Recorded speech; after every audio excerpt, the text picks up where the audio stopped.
the timer? The news report is devastating. A child is missing, abducted in the night. An Amber Alert is immediately set out to all the viewing audience. Marquees along the highway display a description of the child that is missing. You sneak into the bedroom of your own child, just to check on them. You find them sleeping soundly in their warm, comfortable bed. You turn off the news report and say a quick prayer for the child you know officials will do their best to recover. You know they will work hard to hunt down the people who have done this terrible act to a child. Imagine now that it is your child that is missing. 1 minute he or she is right by your side, and the next thing you know, they're nowhere in sight. How would you feel? Worst of all, what if no one was helping look for them? What if there was no Amber Alert submitted? What if it seemed as if no one cared? Imagine now that your child has been abducted, and you have been told that they will be forced to carry a gun, kill innocent people, be tortured, and witness horrific events that no child should ever experience. Or what if you have been told that they will become a concubine for a ruthless leader and his army? This is happening today. Yes, in 2010 in northern Uganda, innocent children are being abducted and forced to become child soldiers. Child soldiers are labeled invisible children by those who care. They are innocent children that are forced to fight in a war that kills thousands of people. In this speech, I will give you the history of this horrible war, introduce you to some of the invisible children, and persuade you to act on their behalf. Who does these terrible acts to children? How did it start? How can this go on in our world today without worldwide outrage? This war has been going on for over 20 years. It has been led by Joseph Kony since 1986. Joseph Kony, leader of the LRA, the Lord's Resistance Army, has held northern Uganda in fear and terror. He uses fear, violence, and brainwashing to control his subjects. Joseph Kony believes that he is led by the Holy Spirit. His theology is supported by demonic terror. Witnesses have described his eyes to be red in color. He practices witchcraft and spirit rituals. Joseph Kony believes that his people, the Akalis, have let him down. His goal is to kill all Akalis and abduct their innocent children. Joseph Kony needs these children to help him fight in a war that has been going on for over 23 years. Since 1986, 30,000 children have been abducted, brainwashed, and forced through terror to join the LRA. 100,000 have died due to the raging warfare of the LRA. Hundreds have been maimed due to various infractions towards the LRA or for intimidation purposes. Villages have been burned, lives destroyed, families ripped apart and traumatized. And I ask you today, what do we have to worry about in our own lives? Does it compare? How can we sit back and do nothing and think that this is not our problem? 9-year-old Jacob was with his 12-year-old brother when the LRA raided his village. The LRA grabbed Jacob to abduct him into his army. Jacob's brother was immediately alarmed. He pleaded with them not to take his little brother. "He is too young. Take me. I will do anything." He protested their actions and tried to stop them.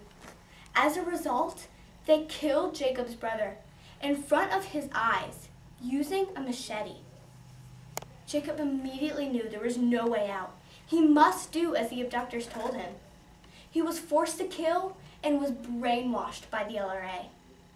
He watched as LRA members tried to escape and were caught and maimed in front of everyone. During his abduction, he was forced to throw a woman's baby over a bridge into raging waters because she was not moving fast enough. He was devastated by all that was happening. You might be thinking, if this is just one man, why can't we rebel against him and kill him? The answer to that is that he is surrounded by over 3,000 children who are armed and ready to kill anyone that might cause harm to him. You might also be thinking that if the soldiers are being mistreated, why don't they rebel against him and kill him? Like I said before, they are brainwashed. They are so terrified of this one man that they would never dare cause any harm to him. Joseph Kony is an evil satanic man who is willing to do anything to get what he wants. Catherine was an ordinary 12-year-old girl. She attended St. Mary's secondary boarding school for girls. Her father was the doctor in town who wanted the best for his daughter. Catherine hoped to become very successful someday. It was an ordinary day at school, and Catherine was doing great as always, when something happened that she thought could never happen to her. The LRA were attacking her school.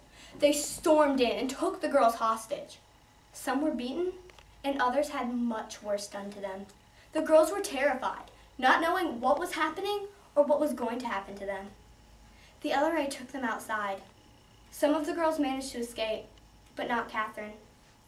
With their hands tied, the LRA took them on a long journey to their hideout. When they got there, they beat and tortured the 30 girls. Sister Rachel Fischera was one of the teachers at the school that the girls attended. She had managed to survive the attack and was determined to get the girls back. After rummaging through the school to find money for ransom, she took one of the other teachers with her, and they set off to find the girls. When they found them, they persuaded the LRA leaders to let them take some of the girls. They agreed. Unfortunately, Catherine was one of the 30 that had to stay behind. They tortured the 30 girls. They placed satanic spells on them in order to find the supposed fate for them. One of the girls tried to escape, and what happened next was unimaginable.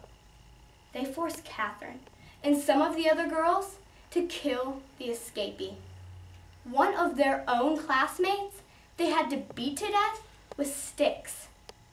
The LRA told them that if they did not, they too would be tortured and killed.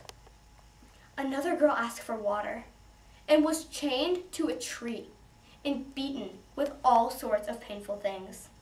The rest were given to LRA leaders to do with whatever they wanted. These are girls my age. How can we sit back and do nothing? Catherine was chosen to be one of the many wives of repulsive Joseph Kony. It is said for him to have between 30 and 57 wives. Catherine lost everything: her childhood, her family, her friends. After 13 years and a baby, Catherine managed to escape. She will never forget what happened to her and all that she went through. She will never fully recover. We must act. How can we let anyone's daughter endure this? Can't this war be stopped? There have been numerous attempts to have Kony sign a peace treaty. In the end, he refuses, mostly because he knows he'll be tried as a war criminal. The latest attempt was in April 2008. 3 young Californians, knowing the dangers, went to northern Uganda to make a documentary on the war and its victims. They brought what they learned to Congress and rallied around a peace movement. After that, they even went to the bush where Kony was hiding, with promises from the demonic man himself that he would sign a peace treaty. After 5 days in the bush, all who were involved knew he was not following through with his promises. Hopes were dashed, people devastated. The children would not be coming home. Many soldiers had tried to defect the war with promises of peace. In the end, Kony started naming hundreds that tried to escape. On Christmas Day 2008, a little over a year ago, Kony raided a village, killing 620 people and abducting 160 children into his army. I ask you again, what do we have to worry about? Does it even compare? How can we sit back and do nothing? No child should have to endure what these children do. That is why we need your help. You might be thinking, what can I do? I'm just one person. It is simple. All you have to do is get the word out. Make people aware of what is going on. How can you do that? You can go to www.invisiblechildren.com. There, they have t-shirts and bracelets that come with a story. But most importantly, get the word out to people and help over 3,000 children go home where they belong. There is no Amber Alert, no investigation, no news report to make light of this atrocity, only constant fear. Hitler killed over 6 million people. Do we have to wait for Kony to kill and abduct that many children before the world takes notice and he is stopped? My question for you today is, what are you going to do to help end the war and bring the children home? What if this was happening to your family?